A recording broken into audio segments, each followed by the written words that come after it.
Yes, sir. Yes, sir. Yes, sir. Ladies and gentlemen, thank you once again for tuning in to another episode of the GOW, the Generation Wrestling Podcast. As always, it's yours truly, the franchise, aka the showstopper, better known as the GOW's resident tribal chief. And with me, as always, he got my tag team partner, my brother, my family. He is the flies in the room, Mr. 1, 2, 3. Pin that ass down, K Breezy, aka EC's resident Isaac Hayes, King 2 Cole. Bro, what's good? Man, what's good with you, man? What's good with the people, man? You know, we had to come on, man. We had an early birthday celebration for the GOW's hood tribal chief here. As we had to go kick it, you know, and celebrate for my boy because my boy leaving to go do what he do. So of course, you know, we can't not do nothing before my boy go. So we got to shoot from the hip, man, with the people. We got to talk about Monday. We got to talk about Tuesday. We got to talk about Wednesday. And we just gonna talk to the people, man. So whatever questions y'all got, bring them up. Talk to the people. Talk to us. You know, we gonna talk to y'all, man. We gonna hang out for a minute. Hey, basketball is over. It's just baseball and the WNBA. So it's not too much going on. Right now is the middle of the season. They haven't got to nothing important. It ain't the playoffs or nothing like that. So it's all about us. It's all about the wrestler. Earl, Clive, what it do? What they do? What up? What up? What up? What up? Yeah, man. So Leo says, man, what's up, GOW? I was going to say it yesterday, but y'all didn't go live, so I'll say it today. Happy Juneteenth to Earl, Too Cold, and Franchise, man. Yes, Hey, sir. Leo, man, well, we appreciate you, my man, for sure. Fellas, ladies, peoples, let's talk. Monday. All right. Monday happened. We got the return of Seth Rollins. You know, okay, we talked about that, and that was cool and all. But the Wyatt Six, we saw it live. We were on live when we talked about it. But now that we didn't had a day or so to sit back and look at it, it was still a murder. We still watched the murder. We still watched two people get murdered. I don't care what nobody else said. Chad Gable's repass will be next Monday as they go back to his life. By the way, if I remember correctly, Chad Gable got replaced in that match he's supposed to have on Monday. He got replaced by Dragunov now. Of course, he got replaced because the man is dead. Okay, we watched the man murdered on TV. We didn't see him, but he was there. And now we might not see Pat McAfee either. I don't know if you've seen the Wyatt Six made a nice little appearance on the Pat McAfee show earlier, and presumably killed Pat McAfee too. So that's another body. We got it. So that's 3 bodies. I'm still trying to figure out who the other body from Monday was. But all right, but okay. Well, look here, man. The Wyatt Six is here. And they taking bodies. they showing up wherever, and they showing up on ESPN, okay? Because Pat McAfee come on ESPN. They showing up on ESPN and they taking bodies live on TV. Bro, I am flabbergasted. But besides that, you know, I'm just having fun with it. But thoughts about it days later. Like, what are your thoughts about it now, days later? I mean, I still stand where I stood before. I really like the presentation of it. That was number one. Here is, I guess, maybe where I have a little bit of concern. They did so much from a production standpoint. It's week by week or month by month or whatever the case may be, a year down the line, 6, 7, 8 months down the line. Will WWE continue to put this much production value into the characters and into the storylines and things like that? So that's kind of my thing. I don't want them to fall off and get lazy. The thing is, with the Fiend and the Firefly Funhouse, the one thing that really caught people's attention the first couple months was how much attention was in the vignettes in the Firefly Funhouse. Then there was a brief period in time where we didn't get the Firefly Funhouse. And then when they kind of came back for a little bit, it kind of seemed like a little lazy. And I don't know if that was on Bray's part or maybe it was just on WWE's lack of execution at certain times. And then I feel like, they kind of got used to a certain way of shooting it, and then it kind of got stale. So from that standpoint, and then I guess another thing is, as a group, it works well. I want to know what the execution of the Wyatt Six will be moving forward individually, right? it looked cool now. You murdered all these people now. You got people talking now, but individually, okay, Nikki Cross or whatever her new character is going to be. How's this group going to, what's this group going to do for her as an individual? Dexter Loomis, what is this going to do? Because we seen you come up on Monday Night Raw, and so far on the main roster has been a dud. Joe Gacy, you started off hot in NXT, and then when GYB left Schism, it's kind of like that kind of fell through, and we ain't seen you for a while. Eric Rowan, we ain't seen you in a few years, but we understand what that was. And now Bo. Bo was super over with the Bo Leave gimmick, but outside of that, he really ain't did much in WWE of note. So that's the only thing. As a group, I love it. I'm just kind of concerned moving forward individually. Like, okay, how do we book these characters? How do we make them look strong? And I don't want it to be a thing where it was kind of like with the Dark Order when Brody Lee passed, and they kind of got like that sympathy push because after the original like couple of months and once the honeymoon phase kind of ended, it was like, all right, you kind of seen AEW kind of booked them for what they were. I don't want that to be the case for the YS6. Oh, we're going to give them this big push and all this attention now because Bray's still fresh in our mind and in our hearts. And then once that initial wave of emotion is gone, it's like, all right, now they lost in the shuffle. Because you really have a chance to do something great with this. Yeah, no, you're definitely right about that. A lot of people coming into the comments. Hassan, Clive, Leo definitely showed up. Let me get it back here. Daniel, what's going on? Javon, what's going on with you? We're gonna get to these comments real quick because I think a lot of the people are feeling some type of way about the YS6. First, Leo says, man, it's a busy summer for me. The Euro soccer tournament is on for the Euro countries and Copa America here in USA for the North and South American nations. Okay, well, soccer is big. I forgot about the soccer. My bad, Leo. Respect to the soccer because when they on, they are on. They are on. And best believe people are paying attention. But to the YS6, Earl. Earl got a thumbs down, man, for the YS6. YS6 to Nikki in the group. I demand Alexa. Earl and Nikki for me is okay because I know we seen what Nikki can be when she was in what was the group? Sanity. I was gonna say Schism. Like, no, that's not it. It was Sanity. Sanity. Nikki was that chick. Like everybody liked Nikki. Even when she first came up, they liked her. It wasn't until they changed her into a almost a superhero.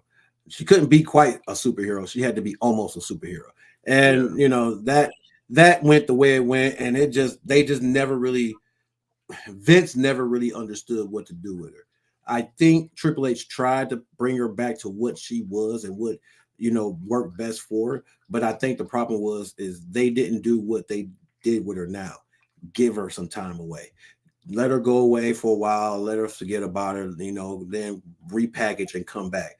Unfortunately, a lot of this didn't happen when it did. So I can understand your feelings towards Nikki for recent actions, but I think she's wonderful and great for this group. And plus, the word is we will get Alexa Bliss, or that she may appear as the sixth person in this group. Real quick, I want to hit on what you said, and we gonna get through it. Real quick, Earl. I guess my question for you would be because you this isn't the first time you've shown your displeasure of Nikki Cross. I think I can speak for you, but if I'm wrong, please, to go, correct that. But you and I are fans of Nikki Cross. I like the character, and I think she's pretty solid in the ring. So, Earl, I guess my question for you would be, what is your issue with Nikki Cross? Do you just not like the character, or do you not like her as a wrestler in general? So that's my only question for Earl. I'm good. For me, it was the character. See, for me, it was the character because, again, we like Crazy Nikki. Crazy Nikki was cool for me, man, because she fighting on the road and shit. Right, and she could actually go in the ring. Like, she looked at more legit that way than she did as Nikki AHX, Nikki Ash. So it's like, and then like again, because you tried to do something, she was all over the place, and it was like nobody really bought into what you were trying to do with her. So I can see why, that maybe for Earl, or maybe he's never been a fan of her, period, and which it's cool. But I think that's for me, that's when it kind of just like I know they can do better with her. I know she can do better. I wish they would do that. Leo says the YS6, and I'm sorry for saying it, is a group of jobbers, retribution esque to me. Who? The Mm. crazy part is, here go the Oh, crazy part, because I seen that mm. look in your face. It stung, but I'm gonna tell you this: if WWE shits the bed with this, it will be retribution all over again. Yeah, yeah, and this definitely will be all Triple H. Hassan says, "Hi there, guys. I can't wait for 2 weeks left until AEW's Forbidden Door coming up after church services. After getting done praising the Almighty, you got to watch some AEW. That's what I'm talking about, Hassan. Man, appreciate it." Javon has said one of I believe that's what it is. One of Wyatt Seven is Indy Hartwell. I don't think so. I don't think Indy is going to be in it soon. Soon Wyatt Seven it will be Indy Hartwell. I don't know. I don't. No, I don't think you need to overgroup it. You don't need to add too many more people. If you're going to add one more to make it the sixth, leave it as the sixth. You don't need to add anything more than that because you're going to have enough with trying to get the six off. Okay, you got to get them in the right direction.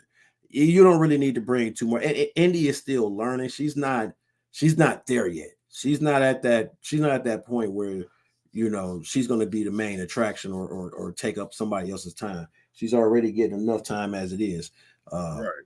and I can't see her doing more than that. Two people in the Wyatt family, Luke Harper and Bray Wyatt, that passed away.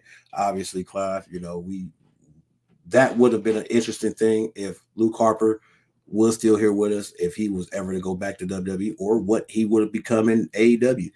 Maybe that would have been a thing. Who knows? Uh, yeah, Javon says Bo Dallas is a jobber. Earl says, I like Crazy Nikki, but after the almost a superhero gimmick and the other BS, I don't think she's a proper fit for this group. In ring for me, I will give her a chance though. And that's cool. That's cool, Earl. And I figured that's what it was. It had to been the character change because again, Crazy Nikki was fighting everybody, and it was like, damn, we got to fight this crazy bitch. I don't want to, I don't want to do that. But the match was fun because she had an unorthodox style of how she fought. I mean, she would pull you between the little strap of the rope, the little Yeah, the apron, the breaking ring. the rope, the apron, the apron of the rope, and then she get the beat. Like it's like she had little tricks to her trade and what she did. So I think she's good. We just need to give her a chance to let her be that creepy. Let her be creepy. Let her get back into her bag of being creepy. And I And think she and she can cut a decent promo. Like that's the thing. And she could talk on the mic. yeah, yeah. No, she's not bad on the mic. And I think she could. But do she need to talk? I don't think so. I don't think she needs to This talk. version of her, no. Like She keep don't think her she needs to talk. silent and just make her weird as fuck. Right. She can if she needs to, but I don't think she needs to. Javon says Cody may turn heel. Mm, that'd be interesting to see. It'd be interesting to see. But the problem is, can you be as good as Roman Reigns? Because where are you going now? Because you're a legacy guy just like him. So what is your? We just got done with that, man. I don't think that's what we need right now.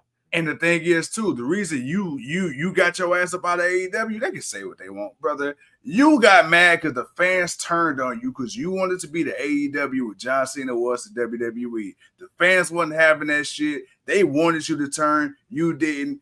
WWE said, "Here you go, John Cena Jr." That's what he wants. I think he'll be a heel later on. Right now, bro, they about to milk the fuck out of American Nightmare. Yeah, I think they are too. I think they're gonna definitely do that. But hey, it is what it is. Earl says, man, take one weird guy off the Wyatt family and add Braun Strowman. What one weird guy? Oh, What do you want? he got to be talking about Dexter Loomis. Either Loomis or Gacy. Braun, I'm Braun can't run no more. He can't walk no more. uh, To be here go the thing, Braun.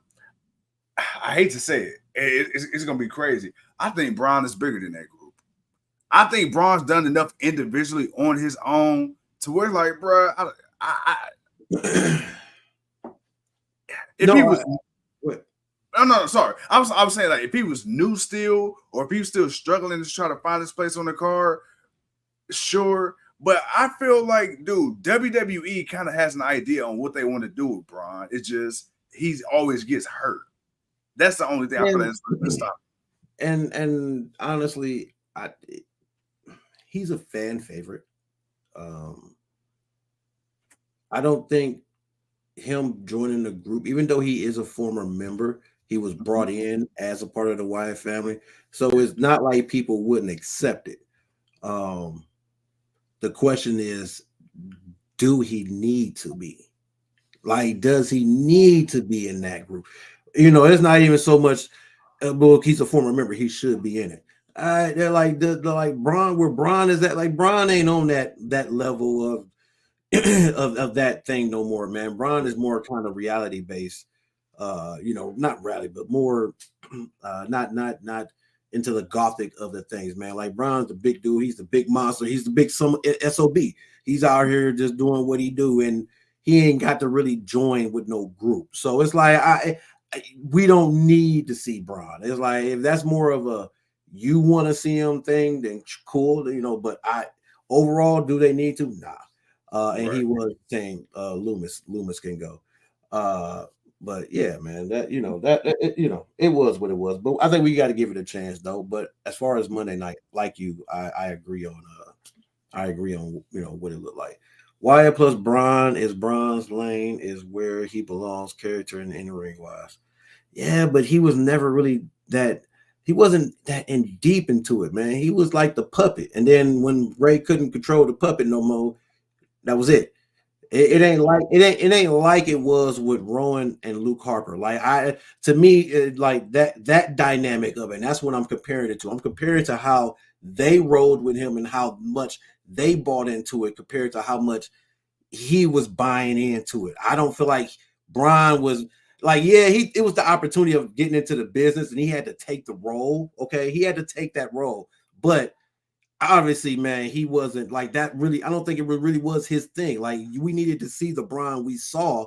The problem was, man, they bullshitted on pulling the trigger too late, and when they finally did, people were just kind of like, about it at that time. It's funny you said exactly what you said, how you said it when you said that he couldn't be controlled. Because if you remember, the gimmick he had was the black sheep. He was the black sheep of the group. So it's funny you said it because they kind of played on that. Like he was always the eyeball. It was like, yeah, Rowan and Harper, they were the ones kind of under that spell. Right, Strongey was kind of like the solo Sikoa of the group. It's like, bruh, I'm the enforcer, but I ain't, bruh. If I want to, I'll whoop your ass too. right. It's like I don't really like. It's like, I don't need to do this, man. I'm out, bro. Y'all Yeah. want some? I ain't on this shit with y'all, man. I don't want to keep doing this, man. Y'all all in this swamp and shit and bugs biting me. I don't really doing this shit. I'm going to do something else, man. I'm going to be a big bad monster and run over people. That's what I'm gonna go do. And look what it did for him. So Yeah. that's the only reason why I say that, Earl, because it's not saying that he can't be in the group. It's do he need to be in it? Like Yeah. that's the thing for me. It's just for that. But we spent enough time on that, man. We want to move on to something else, man. Uh, Javon brought up something. He said Joe Henry was awesome, bro. I want your thoughts on Joe Henry and the debut that we got on NXT for the Battle Royal for the number one contendership for Trick Williams championship. Bro, just kind of talk with the people a little bit. I didn't catch it all. I know you said you did. You catch some of it, but Mhm. just your thoughts, man, on what it was and what happened. First of all, I believe in Joe Hendry, much like the TNA universe. You and I, we actually got the chance to first get exposed to Joe Hendry back when we went to Against All Odds last year. Mhm. So that was cool, man, to see Joe Hendry. And it's funny because even then it was like, all right, you had him, you had Jake something, you had Mikey Speedball. And it's like, bro, who's all these generic creator wrestlers and shit? Man, man, But it's like, yo, to see Joe Hendry. I mean, first of all, he's charting on the music charts. The guy actually has the highest viewed WWE video since WrestleMania. That's crazy. You got a TNA guy coming in here, and he got the highest viewed YouTube video on the WWE's channel since WrestleMania. That's wild, and it's still going up even higher. What is he doing? Huh? What is he? I ain't seen it. What is he doing? No, literally, it's just his entrance. Like, literally, it's just the fact that he appeared. Bro, motherfuckers are so like appalled that he appeared on the show that they said like this is the highest viewed shit of the year outside of WrestleMania on his YouTube channel. Well, but he's with TNA though, right? No, he's with TNA. Yeah, that's the thing. He's still signed to TNA. But here's the thing. So towards the end of the show, because he got eliminated from the Battle Royal, like 2 minutes into the damn thing. And so he was the first one. But it was a point of the night with him and Shawn Michaels in the back. He say, it don't matter if it's here or any brand. He said, I will be back. You ain't seen the last of me. And then you just see the camera pan to Shawn Michaels. And he says, I believe. And then, yeah. And so I'm like, they playing on that. So I'm like, all right, cool. Like, hey, here's my thing. Now the reports is saying this, that social media wise, the partnership is doing great. NXT numbers is doing even better. Nobody is fucking tuning in to TNA because you can't fucking find an access channel. So that's the thing. They said TNA social media numbers are going crazy, but as far as their actual rating, because that's the only way people can find it. And apparently, I was listening to a show. Was it Tommy Dreamer? No, Bully Ray. I believe it was Bully Ray. He said that access just got dropped from 2 more cable providers. So it's like, bro, you already can't find this shit. So this is where we're talking about the importance of having a prime time spot or a cable. You gotta have a legit channel. You got to be on a channel. You got to be on something that's on. You got to be on a channel that's on every streaming app. Yeah. Hulu, Sling, Peacock, whatever. You got to whatever you watch to watch your TV shows or to watch live TV. You got to be on a show or a channel that people can literally say, "Oh, I can go to this channel." Like Vice. Like if Vice was to pick them up, I got Vice. I can watch them on Vice. You know what's crazy? If they came on Vice, if somebody wants to take a chance on, if people don't really know if they want to take a chance, like I think this deal can help them get a better deal, but somebody's got to want to take that chance, and I don't know if they want to take that chance. And that's the thing, because like we said, Vice. I'm picturing like in my mind, I'm picturing okay, if you do the Vice thing, it'd be like I will picture like that old TNN type vibe. You get what I'm saying? Like that's all they need. They don't need to be on the huge network. They just need to be on some shit, bro. I would take them motherfuckers. What's that shit, bro? FX or Freeform or whatever the fuck it's called. Shit, put the motherfuckers on there. Put the motherfuckers on Sci-Fi. I don't think WWE still come on Sci-Fi no more. Fuck you. Put the motherfuckers. That's still NBC Universal. Is it? That's the sister channel to USA. Yeah, because every time when the dog tournament thing was coming on USA, they would be on Sci-Fi because that was their everything they show on Sci-Fi they show on USA or vice versa, man. But yeah, that's it is crazy that you can't, unless you watch the YouTube videos, which only give you so much of a highlight, or you watch somebody who recorded it, but their editing may be stupid, or they may decide, let's play music during the video because that's what you want to hear. You want to hear some music that don't go with the shit because you're trying to actually hear what the hell's going on. You know what I'm thinking? What if they kept it? Hear me out. What if they kept it on their channel, but they also streamed it free live on YouTube as if it was a TV show, kind of how they do AEW Dark? What Impact? Yeah, but stream the whole show. Like, I mean, and the reason I said this is because now the NBA and the NFL, they low key be doing that with YouTube TV. But dude, they are already. I don't know what the numbers are for them, but I don't know if that would help because will you really? I think you would get a little bit more of an audience. I do think you get more of an audience because it is on YouTube and everybody's on YouTube. Yeah. So I believe you would get a little bit more of an audience. But would it be that much of an impact financially. Like, because for YouTube, you got to get a certain amount of numbers, and but you might, you got to get to a certain point. Like, you got to get to where it's like, yeah, you really you banking this off of YouTube now. Now you making money off them. They making money off you, but you making money off them. Right. Where you're not just doing it, and then it's just out there, and people ain't messing with it. Like, I don't know if that's a viable thing for them. It's a great idea. It's an interesting idea, but I'm just not 100% so that's what it will do for them. A lot of people, Leo says, more people didn't even buy the recent Hard to Kill pay-per-view. He says, man, you can watch TNA weekly for $1 on YouTube, but not even there are people subbing on YouTube. He said, and it's commercial free on YouTube. Damn. Earl says TNA should get into a network talks with UPN, CW. Why not? But CW's about to get NXT, so that can't happen. Yeah. They stream it on YouTube weekly for only $1 a month, commercial free. But again, the audience hasn't grown either. And Klaus says, get your own TNA network. They don't have the funds for a TNA network. They don't even own the library no more. Shit. They don't even own the library to put their own network. They gotta call up WWE like, hey, Paul, man. Exactly. Hey, we need clips. Like, we need to borrow some clips. We need to borrow hey, give us AJ Styles versus Sting, 2007, please. Right, please. We need that. Can I get that? Can I get that debut with Samoa Joe? I need it, man. I need that. Let me get that early Christian Cage. Captain Charisma. Let me get that early, man.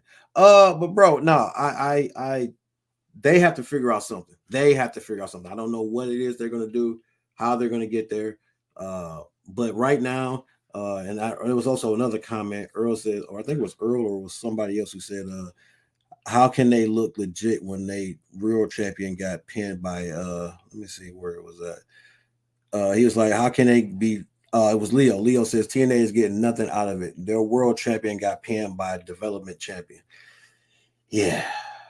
And again, I still had an issue with that. Even though I kind of went with what they did, it still was like, but this ain't the same though, man. You a whole ass another company. This is the development. I said that even before the match. I'm like, this is the development. Like, she should win this. Like, she should win this. And then they can cheat her out of it. And then they can cheat her out of it to get it back. Like, it's like, come on, man. Like, they did it though, and Okay. Hold on. Oh, I was gonna let it go. But that little devil tugging at me. Okay, here's the thing. Go ahead.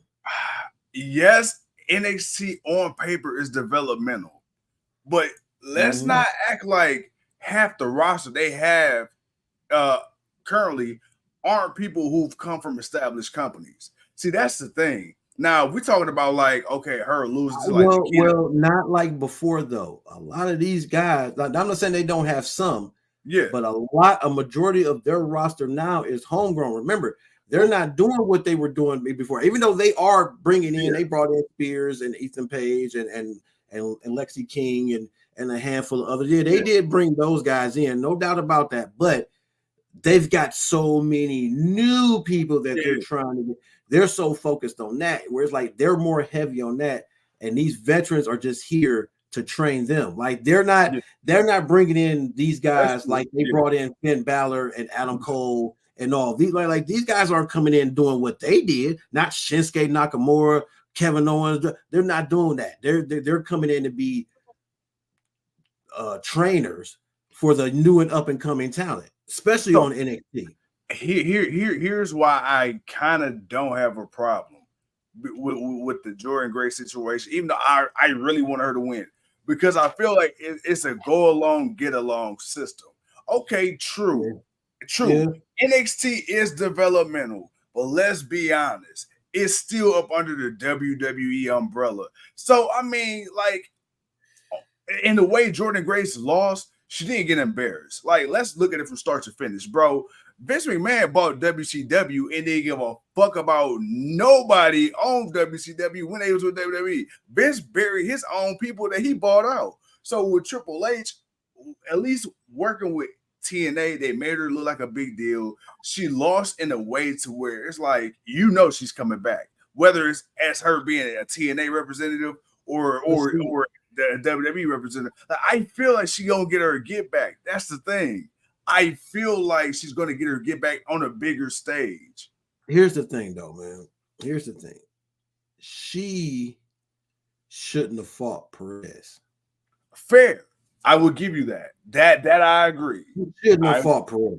It should, and I understood what they were trying to do with it, but it's like if I was TNA, it's like, yeah, but we don't want our champion to lose. And it's like, yeah, it's a and it's kind of hard to say, yeah, we don't want her to lose to your development champion, but it's like, can we just fight somebody else that's not a champion? That way she can win. Like they did on the NXT before. Right, like like they did on the TNA before, like after when the pay-per-view came, and old girl that came out that took her championship was the one that she beat up at the pay-per-view. Like she got a win, but she could have just won on NXT and just challenged somebody. But like she could have just came out and be like, I'm here to issue out a challenge to anybody that wants it, and then maybe Natalia or somebody could have came out. We said that too. We said that it should have been somebody like Natalia. Like it could have just been somebody like that, somebody that's been a while that ain't really doing nothing but can go out there and have a good match with her. Hell, it could have been Shayna Baszler for all I gave a shit. They could, it could have been anybody, but they could have just went out there to have a match with her. And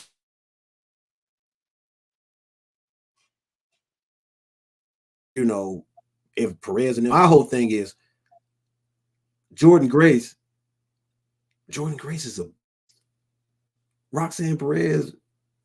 She got lucky to even dominate half that match. Like she should have. She should have gotten not squashed, but Jordan Grace should have did more. And I understand why she didn't. I get the storytelling. I get the whole art of the wrestling inside the ring. I get all of that. But it's like I struggled with this before the match. I struggled with it because I'm like, man, this is Jordan Grace. Bro, we know who this is. We know what she can do. There's no way Roxanne Perez is hanging in there with her. Like she gonna hurt her own, but it's like, bro, she gonna ragdoll this girl. But I see. I think that's where the issue lied, because I think there was such an overwhelming amount of like, bro, even NXT, even hardcore WWE fans like, damn, bro, I don't know, man. Like Jordan, she like, hey, if anybody gonna do it.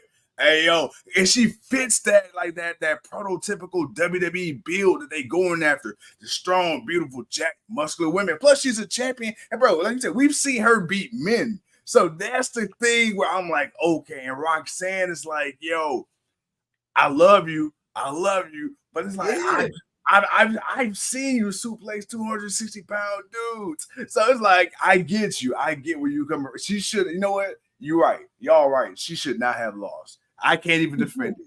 She should not have lost. She shouldn't have lost. The match should have ended in no contest. You could have just ended like that. You could have just ended where it was interference and the match. That was it, and then that's just the end of the match. And then you could have just did a tag team match or something like that. But let's be honest, your TNA. I mean, she was a soldier for doing it. Which now her doing what she did, that works well for her individually. That works well for her, because when that contract is up, WWE's calling. We remember. Come on over, and we gonna do you right this time. So it was a great thing for her, but overall. What if that was a character test? Like maybe we're looking too much into it, but maybe it's a character test. Maybe because WWE knew, like, they think she about to come in and squash our talent. Nah, let's feed her real quick. It's different if you went to Raw or SmackDown. That's different. Yeah. That's different. You losing to one of the top women, so that considers you to be one of the top women. That's different. This was NXT. Yeah, I'm trying to help out, man. I'm trying. the partnership works. Yeah. And like Leo says, it does kind of go more one side for, and WWE does it more for TNA, but that's because TNA ain't more on a proper channel to where people can actually watch the show in its entirety and not clips and not unbad editing by people on YouTube because copyright and all that, which is fair, but still it's like that's it. Or just watching the 30-second clips that you get on their social media or whatever.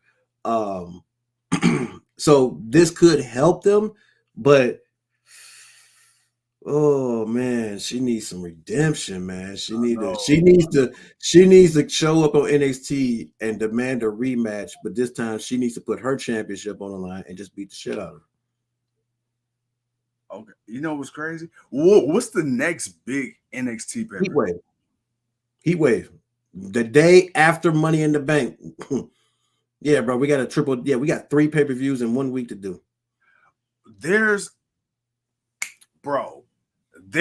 what's that match it's in TNA or it's kind of like Money in the Bank, but it's like Feast or Fire, and you got like option C. We could do like option C. You know what I'm talking about? Yeah, it's the Feast or Fire. That's the goal. That's what it's called. It's called Feast or Fire. What if Jordan Grace, she come back, man? Like they do like a little tournament or whatever for the next whatever. You know how they do.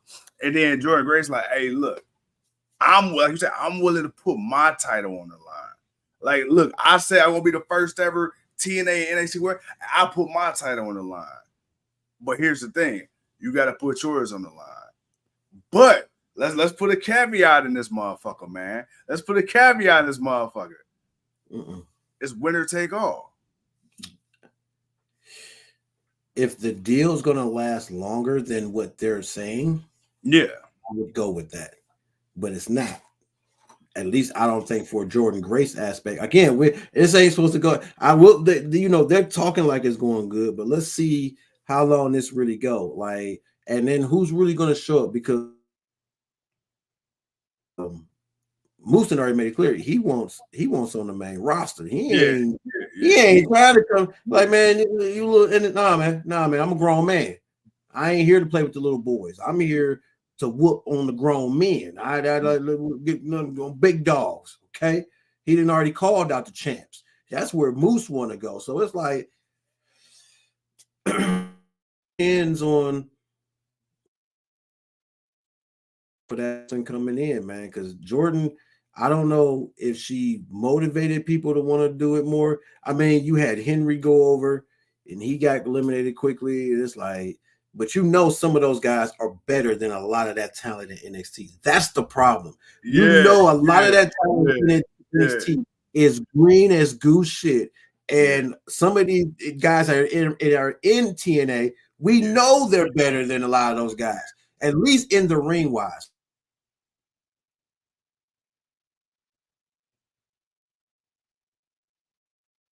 But a lot better. We know that. So, I don't know, man. They got to figure out how to fix that, man. But it is what it is, bro. Any final thoughts on that, man? Because I want to move to Dynamite. I want to talk about Dynamite. No. We good. Bro, you know how we get, man. Shit, we get on one thing and then we get to something else. And the people say something, and we say something. Look, I'm trying to make sure we already have 40 minutes. I think we talked enough. I was looking at that too. I said, okay. All right, we and we're at the end right now, man. We're here. We're AEW, bro. Ospreay, Swerve Strickland. Yeah. They tried to make it a little bit more. They tried to add a little bit more heat to it. Come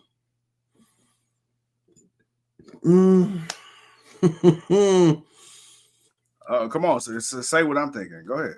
I'm not.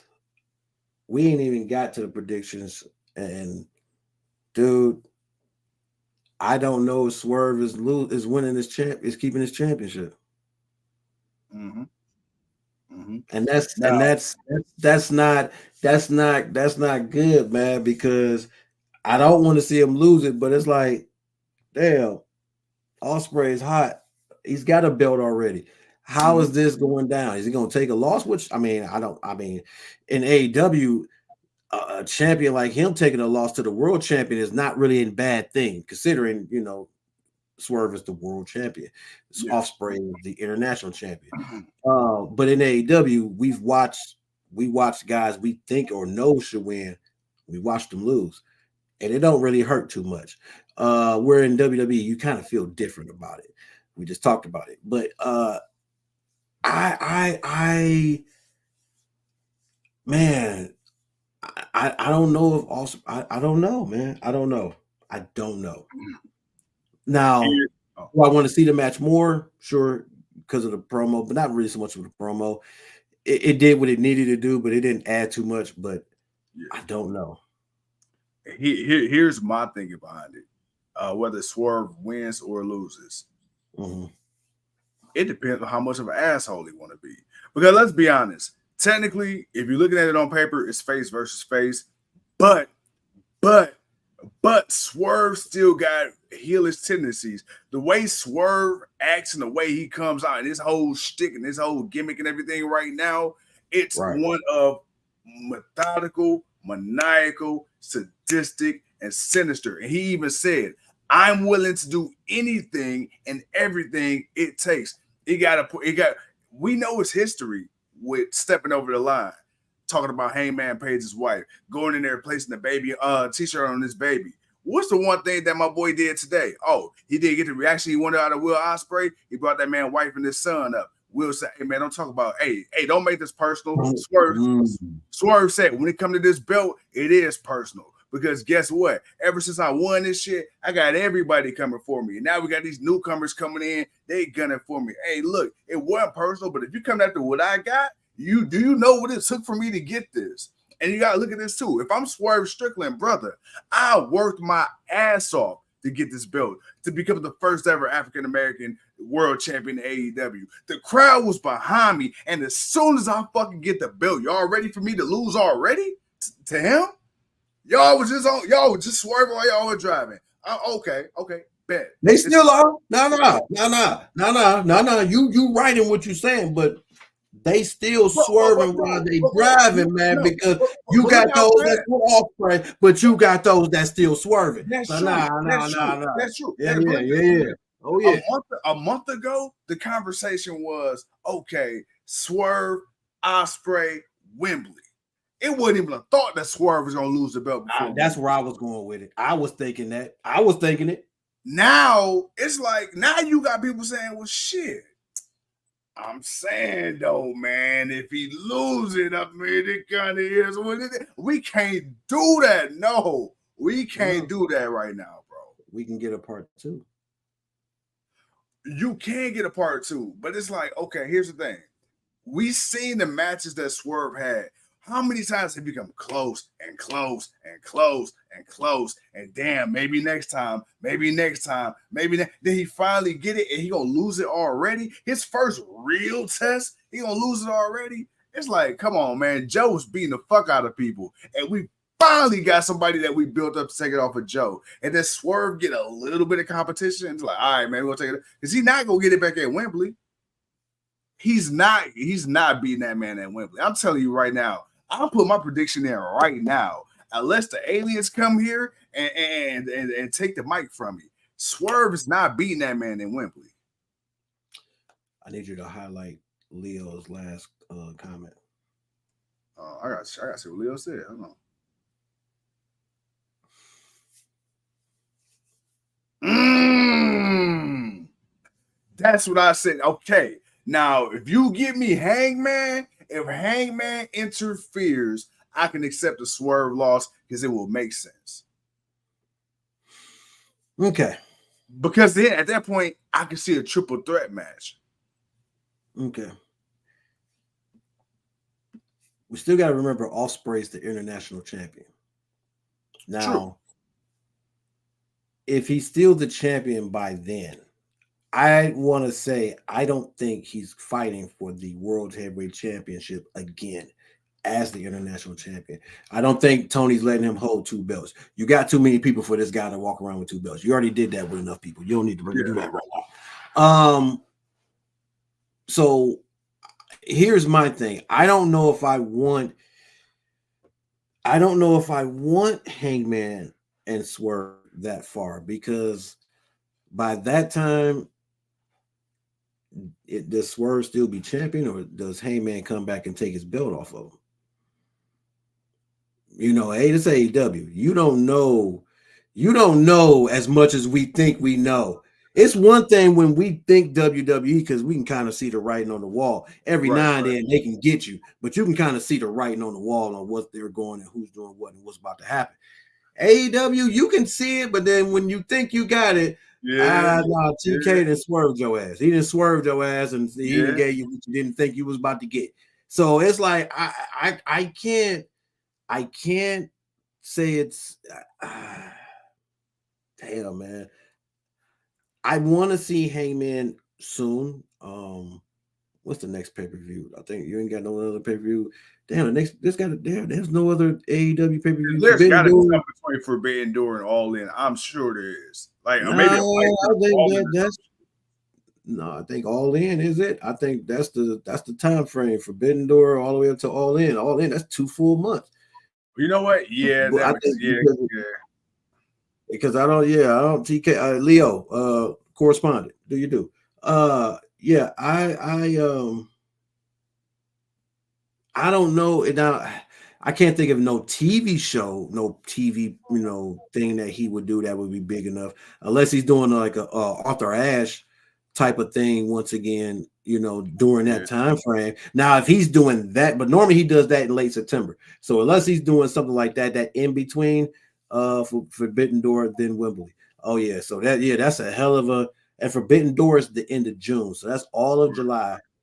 No yeah. pay per view because WWE's got Money in the Bank July 6th, and then they got WrestleMania. I mean, not WrestleMania. They got SummerSlam uh, Mm, August 3rd. So they literally got a month before their next pay per view. TK's literally got to go through damn near all of August till the 25th for his pay per view. So he's got about a good, let's say, 8 to 7 weeks to build up every story that he needs to. You obviously know Swerve is going to defend the championship on TV. right. Now, if Heyman comes back, I don't want the main event to be him and Swerve at Wembley, because I feel like he needs to beat Hangman.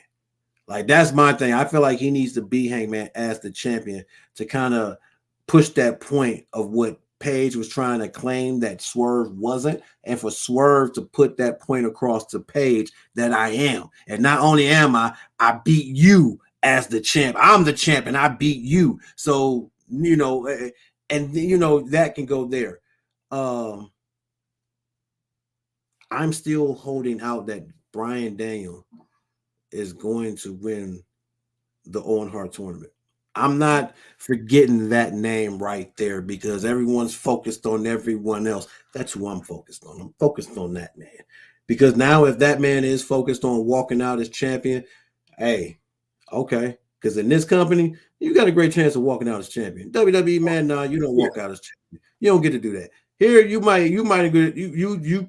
Especially what he's done since he's been in AEW, what he's helped do, a lot of the matches he's put on that a lot of people just want to see. I mean, people pay to watch Brian Danielson do what he do. Leo said, "Damn, I forgot about Danielson." Yeah, I knew you did. That's why I was letting all them comments and everything flow through, and I was waiting to see who was talking what, and all of y'all was being disrespectful to the American Dragon. So let me be very clear, man. I see my boy getting that, and I see Swerve versus Brian Danielson at Wembley for the main you know, event. you know what's crazy? You talk about kicking fucking heads in. I ain't Kicking. gonna lie. That is not a match I even thought I want to see. Now that you put that picture in front of me, bro, they about to beat the fuck out of each. Oh my goodness. Danielson, Danielson won't quit. It swerves such a sadistic son of a bro. Hey, they gonna match energy. They gonna match energy. Yeah. Yeah, They yeah. said I like Leo says that's what I like about AEW, man. It's just endless options. It's like a Las Vegas buffet. You just got a flavor of everybody, of people yeah. just having a great quality match with somebody, and that would be big for Swerve. Like for him to have that moment against that guy, it is just flat out. It's the main event. It's for the championship. This is basically the new WrestleMania for TK because this will be the biggest thing that he'll be doing. So he's gonna put on the grandest of matches, which is why I think Ospreay is walking into Wembley as the international champion, and he's gonna have an epic match against. I don't know. I'm gonna just leave it like that. Look, I'm already giving you one, Jim. I don't want to give you all of them, not just yet. But I could definitely see Swerve and Brian Danielson. But I'm not gonna lose out what Leo said as far as Hangman being that wild card because Danielson's already in the tournament. Hangman, we ain't seen him, we ain't heard from him, we don't know. So and that could go a certain way or whatnot. But Hey, you bro, son of a bitch! No, don't you sit there and try to wind down just yet. Hold on. okay. Well, I'll take one more shot then. Go ahead. Yeah, no, the fact that you just sat up there and gave me the thought of Danielson and Swerve, yo, you really just changed my whole trajectory because now that thought Yeah. alone got me Yeah. rethinking this whole Swerve versus Osprey. Bro, because you can't really think. You got to think outside the box with AEW, man, because you really don't know what the end game goal is. Yeah. Like you really don't know. And look, Swerve is now. He says, "Now I see Danielson beating Swerve for the title at Wembley." Then Danielson drops it to Swerve at Wrestle Dream, which is in Tomoka, Washington. Two hometown dudes for the title there. Hey, I mean, it could happen. Hey, look here. See, and again, that could be the thing. MJF, you can't forget him. He's back. And they tease him an Osprey, so that's a factor. So and then they tease Swerve and MJF. No. MJF versus Will Ospreay for the international championship at Wembley. This Swerve Danielson. Yeah. Give it to me. All right. Okay. I gave you one more. Okay. Again, that's a potential. Okay. We like to sprinkle it out in the air. You know what I'm saying? Hey, throw it out there a little bit. See what the fairies pick up. But, bro, I think him and Ospreay are gonna have a program at Wembley for the title because they teased this week. Yeah, and that's why I'm saying it. You're gonna have this pay-per-view coming up now, and it is what it is. You've got so much time to build up. First of all, you got the tournament that's going to crown a new number one contender for the men and the women. Can't forget the women. The women are a part of the Owen Hart tournament. Whoever wins that, they're going to be facing Toni Storm, who is on a hell of a run. And if she does not lose in 2 weeks, she's going to Wimbledon. She's going to Wimbledon as the AEW Women's Champion, timeless. And bro, whoever she faces, which could be a returning Britt Baker, Jamie Hayter, who knows? Maybe Willow gets a title shot. Maybe Statlander gets her shot at it. Who knows who shows up? Who knows what happens? There's a lot that can happen. There's a lot that can go. We there's so much time and space in between now and then for us to really be like, yes, this is what we want. And there's so many options to be like, no, we want this or no, we want that. So Leo says, I see Mariah May winning the Owen Hart tournament. Mariah versus Tony is going to be finally happen. You know what? You can book that one. You can spread that off in the air, man. But with that, bro, it wasn't really much else that happened on Dynamite. They had an 8-man tag match. It was the same team of Kyle O'Reilly, Mark Briscoe, and Orange Cassidy. It was like one more other person. They fought team Don Callis. It was, and Zack Sabre Jr. Zack Sabre Jr. showed up. And he says, man, y'all see Okada. Look, man, Okada is just enjoying himself, man. This dude is just he's having fun. Okada is having fun. He's a champion and he's having fun. I did see that part. The Elite, speaking of Max Caster, they beat the Elite. They beat the Young Bucks. They got a number one contendership for the AEW tag team titles. It would be actually kind of good to see the Acclaimed. I like them really good, but at the same time, it would be just good with them two being the tag team champions again. I wouldn't mind it. They're definitely a huge they're crowd favorite. They're over as hell. And people love to see the Acclaimed. everyone loves to see the Acclaim, and that's not just a tagline. That's just what it is because they do. And then of course, I didn't. Pat, I'm not sure who won, Leo, because I didn't watch it, and when I watched the recording, the show was, I guess it ran over, but I'm assuming Pac won the match against Claudio, or did Claudio win? Leo, let me know that one. But other than that, man, they're just really just getting ready for the pay per view. Tony Storm got beat up. Old girl took her love child, Maria May, and now Anna Jay's with Saraya, and now we got to figure out what all that's going to be like because now they want to get a shot at the title. So Tony's got a lot of targets on her back. But bro, with all that, man, and Jericho and the learning tree and all that good stuff, Dynamite for what you saw, for what you know. Bro, man, what are your thoughts? So from what I did see, and just reading the reviews on the stuff like that, it was a good show. Good show. Tony Khan, we said this 1,000 times, man. He goes through his spells where he has some dry weeks, and then he comes back and he just starts hitting you in the mouth. And I feel like a lot went on in the best way yesterday. As far as Dynamite, like you say, the Acclaim, they end up picking up the victory. I didn't see that match, but the fact that they did pick up the victory, and then they, knowing the whole thing with the Elite, like you say, the whole daddy ass thing is cool. But let's take it back to the original, Right. Let's take it back to that again. Leo with the whole Mariah May, Tony Storm thing. Well, guess what, man? We got Tony Storm and Mariah May. Tony Storm and Mina Shirakawa. For the custody, if you will, of Mariah May in the women's championship. That's what it's going to be. It's going to end up being the custody of her. So we got that, and then again, bro, MJF. Oh, and your girl also fighting Mercedes Moné. Mercedes Moné fighting Stephanie back here. Title for title. But my thing is, the one thing to me that stood out, and I ain't gonna harp on this, but MJF. Dude, I said it last week. I said it the week before. I'm going to say it again.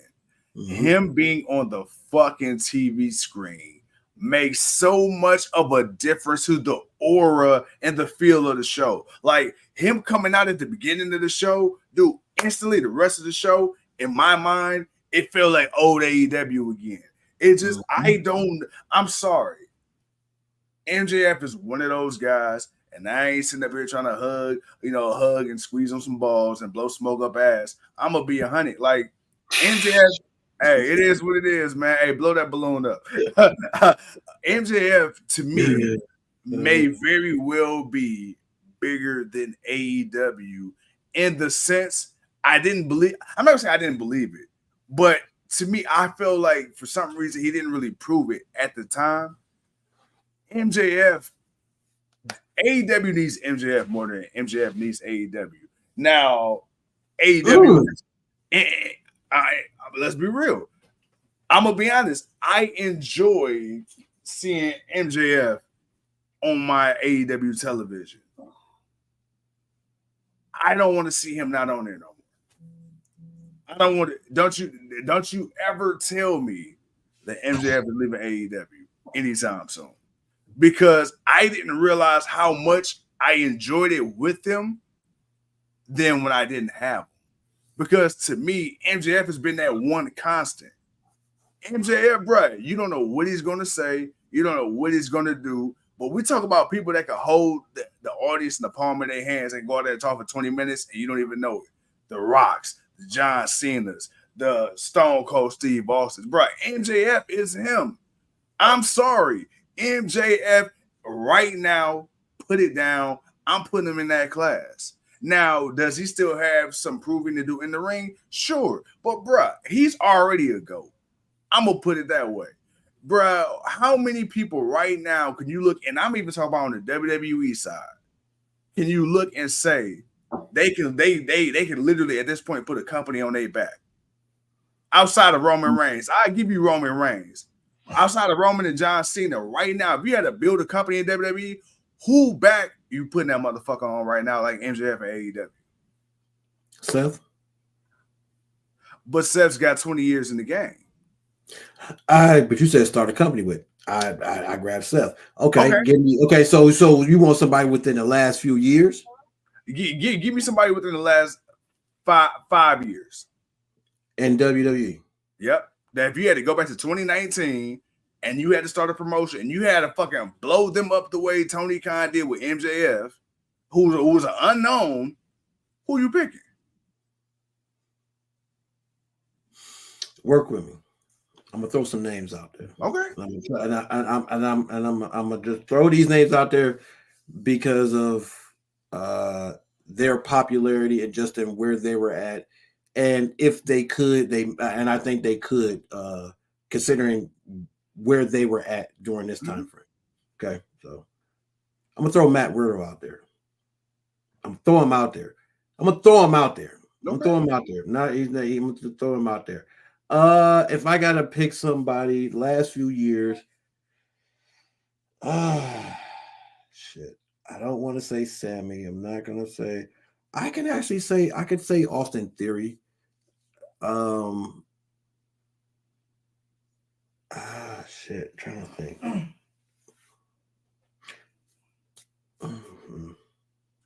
Yeah.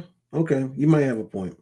And here's why I said that. And here's why I said Because there's a lot of people I like. I want to say Damian Priest. I want to say some of these guys now that right. are really kind of like making it way. But it took free. And okay, to be fair, if we say for the 5-year period of watching one guy come up to now, I would give Damian Priest that guy. I don't know if he would be I feel like he would be in the same boat as where MJF is now.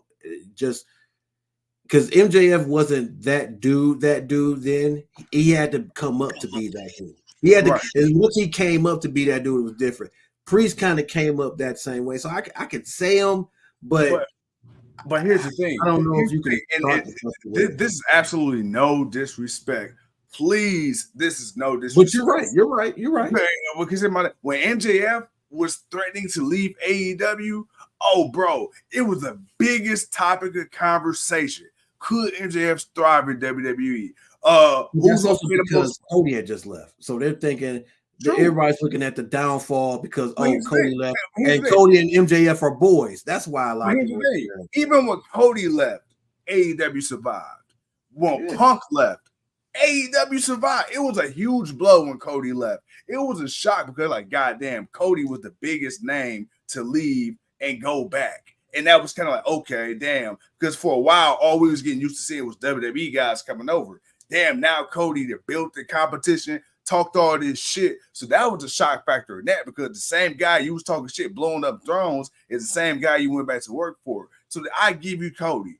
Jay Cargill, huge, absolutely for the women. I'll give you that one. But nobody had the impact of not being on TV like MJF, bro. Motherfuckers stopped showing up to shows because they didn't give a fuck who else was on the card. You had people who came in, Mercedes Moné. I love her, bro. That was a flash in the pan. Will Ospreay. I would say this. Will Ospreay may be the one guy that has that impact like an MJF to where if he left AEW, you might have people turning off the fucking TV. But if Damian Priest was to leave WWE, I'm sorry, nobody's turning off the TV. Well, nobody turns off the TV for WWE anyway, even when. What I'm saying is Matt Riddle, yeah, we like the potential. Yeah, it was kind of hard to name somebody. I was trying to think somebody young that has it because I was gonna say Kevin Owens or Sammy or all them. I mean, you can go to Usos. I could say I don't know, man, because a lot of these guys, and I think the problem is because it's like we've watched the Vince era where Vince pushed the older talent or the retired talent so much that he really didn't push too much young talent. So we felt a lot of people were just stuck in the mid card. We're watching everybody try to get an opportunity to get to the top, and they're finding their ways to get there in different avenues outside of the world title, Intercontinental, United States, tag team, or whatever. And I just feel like now that it's a lot more flexibility, we're seeing a lot of these guys that we were used to seeing being mid-carders now be the main eventers. And I think that's the issue there. With AEW, MJF, look, for the first, I'm not gonna lie, for the first 3 years, MJF could have left AEW, and they wouldn't have missed him. Like they wouldn't have missed him because even though he was an asshole and some people did like him, a lot of people didn't like him. So True. it's not like he was at the point where he is now. Honestly, once he did that promo where he threatened to quit and he cussed Tony Khan out, that's what really kind of put him over. Because again, he went so raw, Yeah. awful, and I mean raw. I mean, no protection, raw. Bang. He just whipped it out. And I think he meant every word he said. I think we and called he Tony Khan didn't. a fucking mark. He meant that shit. I don't think he. I don't. I'm gonna be honest. I don't think he meant it in the sense that he really hates Tony Khan, but in the character mindset, I'm Yeah. going to call you a mark and I'm going to say fuck you on national TV. And he went out there and he did that. And people was like, wow, they would never allow that in WWE. That's what got him over. Because it's like, shit, I don't know if he's Miz's little brother no more. Maybe shit. I don't think he Miz's little brother no more. So it took a minute, and up until, let's be honest, up until Adam Cole, made us love MJF because he tried to make MJF into a good guy and take that asshole out of him, and we bought into that. He's like, and honestly, you got to give credit to Adam Cole for that, man, because it's his part in that made that work the way it did. So when you say MJF now at this point, could he leave and it hurts AEW? It would hurt them, but it wouldn't stop them. Like it wouldn't stop them. It Right. would be hot news for a while. And then depending on what MJF actually goes to WWE and actually do, it's like, I mean, hell, he was world champion in AEW here, man. He's barely on there. He's barely That's true. doing this. He's barely doing that. Right. Again, what you got too many toys in the toy box over there. Yeah. You got too many toys in the toy box over here at AEW too, but at the same time, You also got a shit ton of titles they can fight for too, though. So it's like you can kind of spread it. that's true too. So you got a lot of options in what they do. But other than that, man, I'm going to necessarily say it's not the be all. And honestly, with having so much other talent and so many other guys that when they come out, they are popular and the crowd wants to see them. Hey, shit, they'd be all right. Because AEW's ever flowing and ever changing anyway. Because guess what? Yeah. Somebody's going to go into WWE, but guess what? Somebody's coming out of WWE. And guess where they're going? They're going to one of these other companies and they finna have their fun. Clyde says MJF is a great talker. Nobody turning off the TV for WWE, even if Roman left. Hell no, they ain't doing that. Clyde said, I would build a company in Samantha, Irvin, Jay, Tiffany, and Last Legend. I know what Clive is building. Earl says, got to go to work. I'm going to leave y'all with this. Brave voice giving attack instructions to Howdy and the Wyatt family from beyond the grave. Dude, that would be kind of creepy. Not even going to lie. That would be kind of creepy. He said, what? Not even going to lie, bro. Right, boy. It's like, you know what? Let's not do that, boy, because that may piss some people off. MJF is a great talker, Clive says. Bro, hour and 10. I think we did great, man. We shot with the people, man. We hit on everything for the past couple of days. We got lots more to talk about, but the pay-per-view ain't till next weekend. And with this being my boy's celebration weekend, we will not be on tomorrow. So do not look for us. Enjoy your weekend. Watch some wrestling, watch some baseball, watch some soccer like Leo. Enjoy this summer. It's hot outside. Enjoy it. I don't know. We may be back Monday. I don't know. If not, we'll see y'all Wednesday. We'll do what it do, but don't worry. Don't worry. By the time we get ready for Forbidden Door, we'll have all the other necessary things in place and we'll do what we do. But for right now, enjoy the weekend. We appreciate y'all. Any final thoughts, birthday boy, before we go? Absolutely. If you watch porn, make sure it's in incognito mode. And with that being said, ladies and gentlemen, thank you once again for watching another episode of the GOW. I'm the franchise music king. We'll see y'all in a minute. Peace. Chiefs.